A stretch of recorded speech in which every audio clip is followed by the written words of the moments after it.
Okay, today's lesson is 1.2, Order of Operations. There's 4 steps to doing order of operations. The first step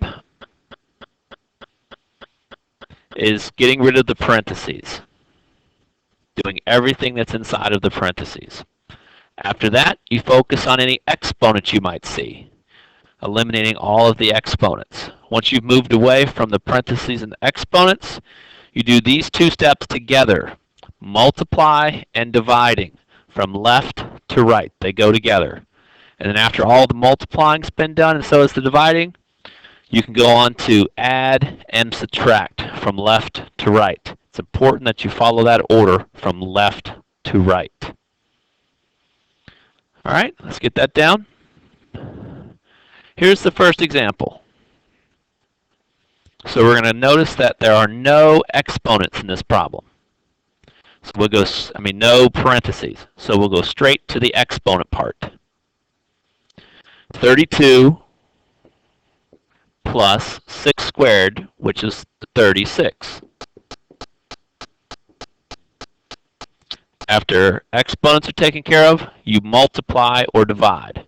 We have 1 multiply here. Negative 14 times 3 makes negative 42. Now that all the multiplying and dividing is done, add or subtract from left to right. 32 minus or plus 36 makes 68. And your final step would be just to subtract those 2 and get 26. And that's your final answer.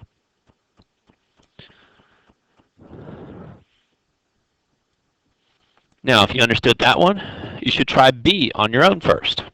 So you should pause. Okay, so hopefully let's check and see if you got this right. There are parentheses. Do those first. 3 plus 7. Good, that's 10. Now there's an exponent. 10 squared makes 100. You should do that before you times by 3. Speaking of timesing by 3, you multiply and divide going from the left side first. 3 times 100 is 300. Final step, divide by 5, 60. And that's your answer.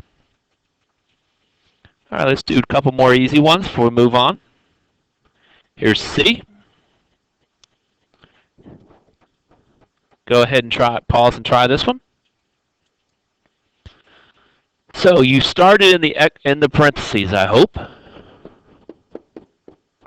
5 minus 3 makes 2.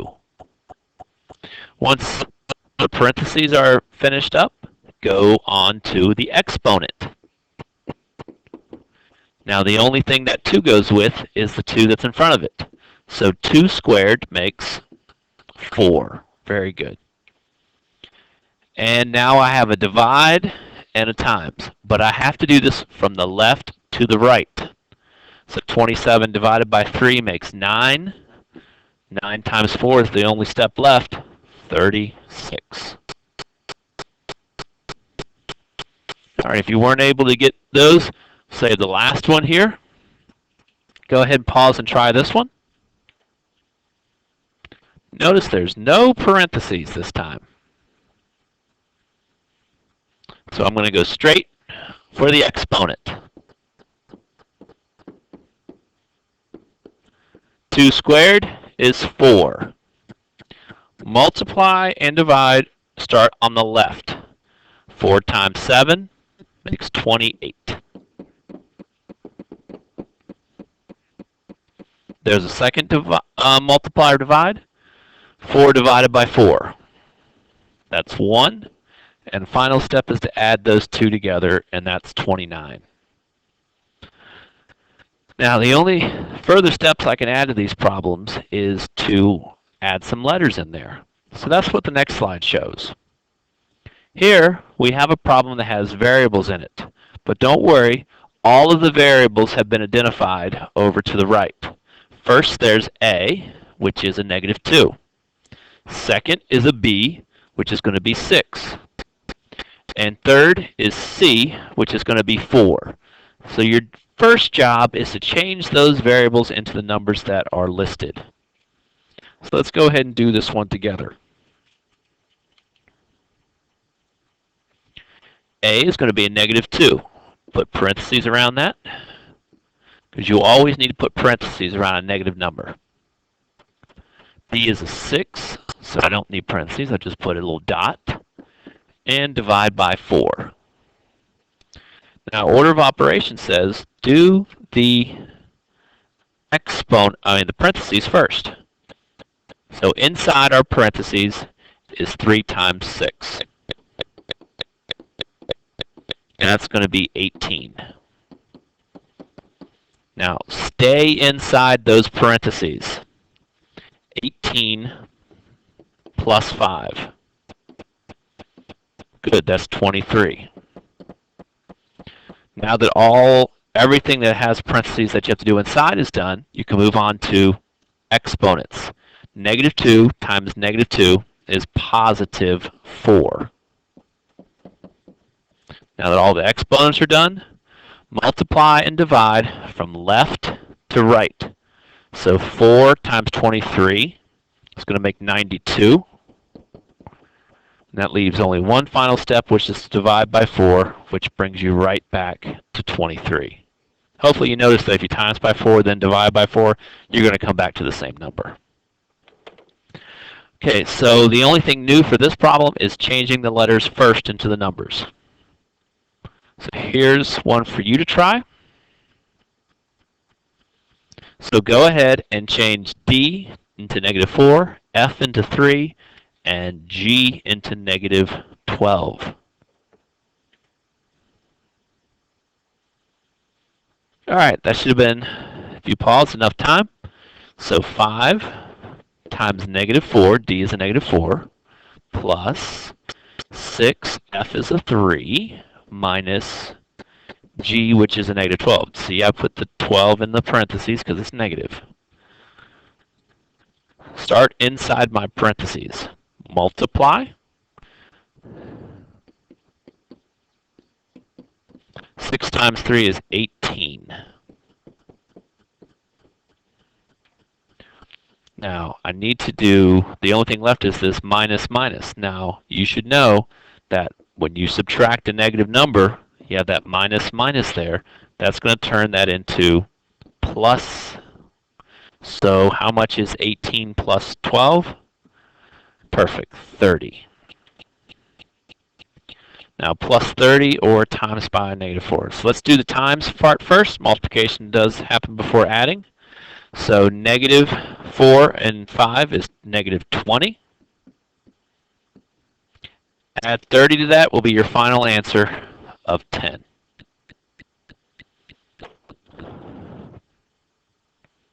All right, one more like this before we go on.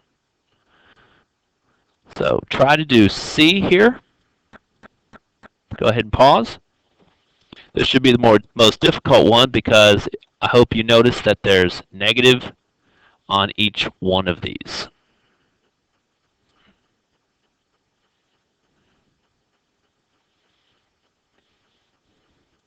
Okay, so x is a negative 4. So I'm going to put little parentheses around that because I have to square it. Minus y, put parentheses because that's a negative 3. Plus z squared, so put parentheses because that's a negative number squared. Inside my bigger parentheses, I have an exponent. So negative 4 times negative 4, positive 16. Everything else I'm just going to write down for now because I don't want to do too much at once. Staying in those larger parentheses, we have this minus minus here. Remember, when you have minus minus, that turns into plus. 16 plus 3, 19. Now that that parenthesis has been handled, I'll take care of this extra exponent here on the end. Negative 2 times negative 2 makes positive 4. Now I got two steps. Plus 4 times 2 in the 19. Don't forget, multiply always comes first. So 2 and 19 is 38. 38 plus 4 is the final step. 42.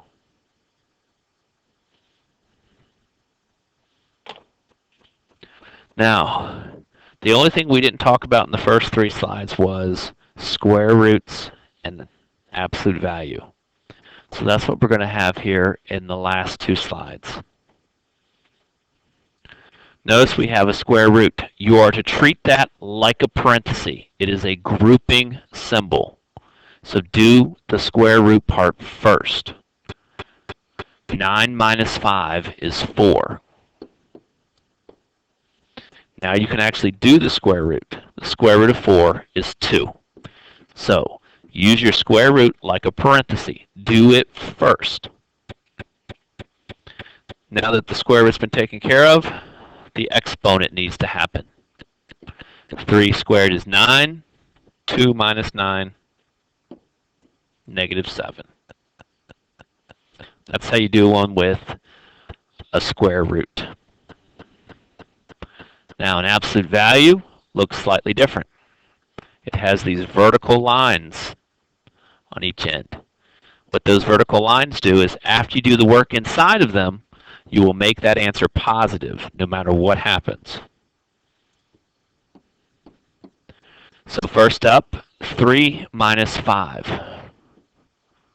That's a negative 2. Now those absolute value signs are going to turn that negative 2 into a positive 2. You see, you don't have the minus minus turning it into plus. Instead, the absolute value turned the negative 2 into a positive 2. The minus sign is still there, okay, all along. And then your final step is 25 minus 2, which is 23. So that's an example of one each of the square root and one of the absolute value. So here are two examples for you to try before I go over them together. So go ahead and pause and try these two problems and see what you get.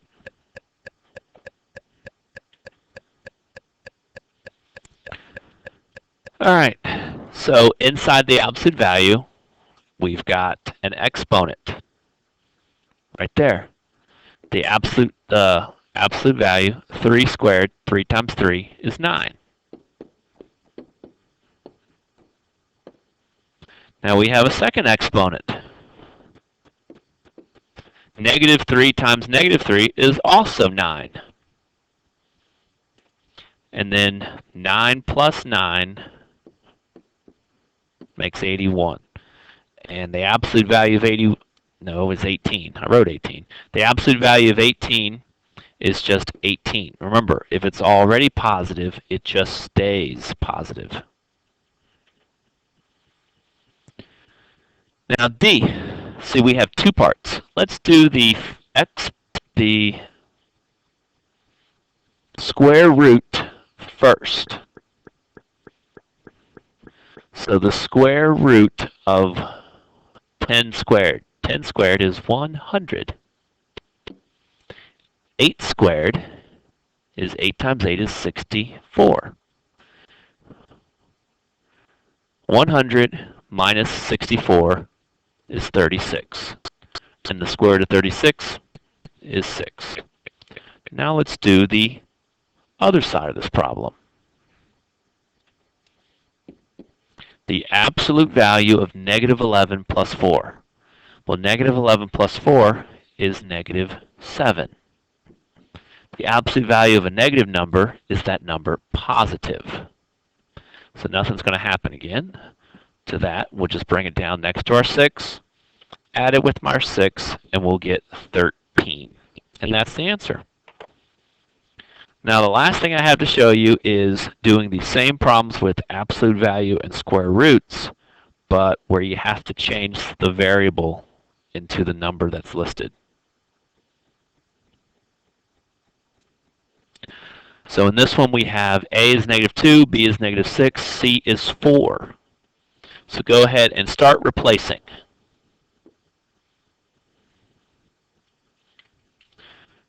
A is -2, so -2 squared. Absolute value, 3 times -6 plus 5 divided by square root 4. Now, you can do the square root first or the absolute value. Now, the absolute value is bigger, so I would probably start there first.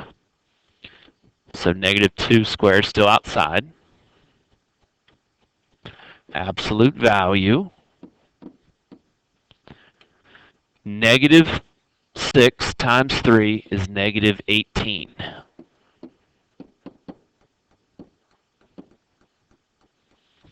And -18 plus 5 is -13.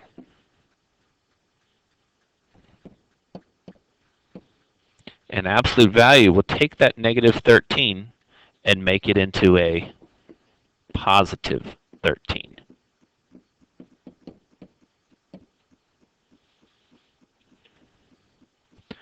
Now, -2 times -2 is your exponent. -2 times -2 is positive 4.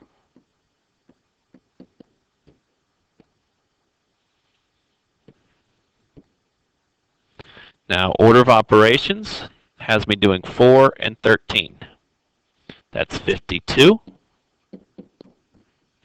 Now, before I divide, I should take my square root. Square root of 4 is 2. 52 divided by 2 is 26. So a little bit longer because you have to change the letters into the numbers. All right, here's one. Go ahead and change those variables D, F, and G into the numbers listed and see if you can work it out.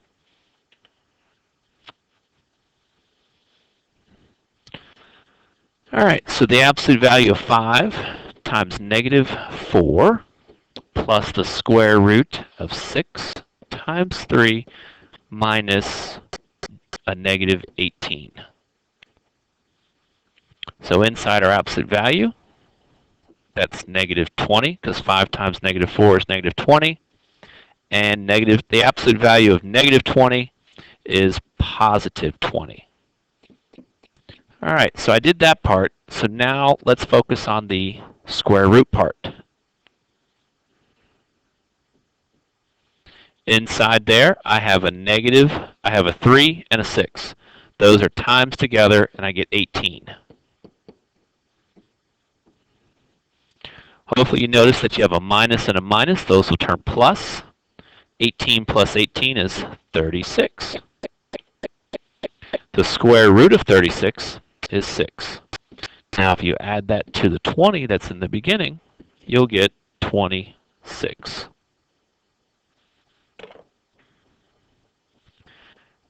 And now our last and final question, which has a fraction. So what you want to do is do the numerator separate from the denominator. So go ahead and do the top part first, and then do the bottom part last, and do the division as the very final step. All right, so if you plug those in, -4 is the x, so it gets parentheses and a square. Y is a -3, so it gets parentheses. And then there's our larger parentheses. I can put those as 2 different colors, because that's this parenthesis up here. And then around that is the absolute value. So focus on inside the red parentheses, squaring. -4 times -4 is positive 16.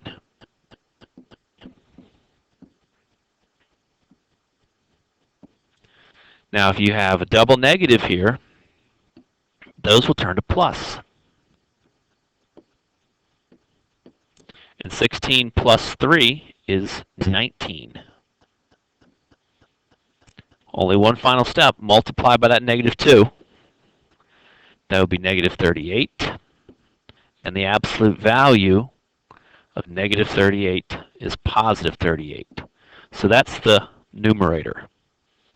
Now over here, let's do the denominator, which is z, which is a negative 2, minus negative 3, which is y. Notice the two negatives. So negative 2 plus 3 is going to be a 1. So that's the denominator. So the numerator was 38. The denominator is 1. Well, 38 divided by 1 is just 38. And that's all the order of operations you'll need to know. The key thing that we're learning this year is adding the square roots and the absolute values to our order of operation problems. Now the problems I've got for you to work on are here.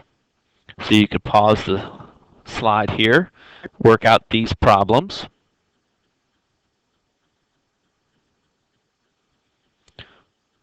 And then turn them in when you're finished.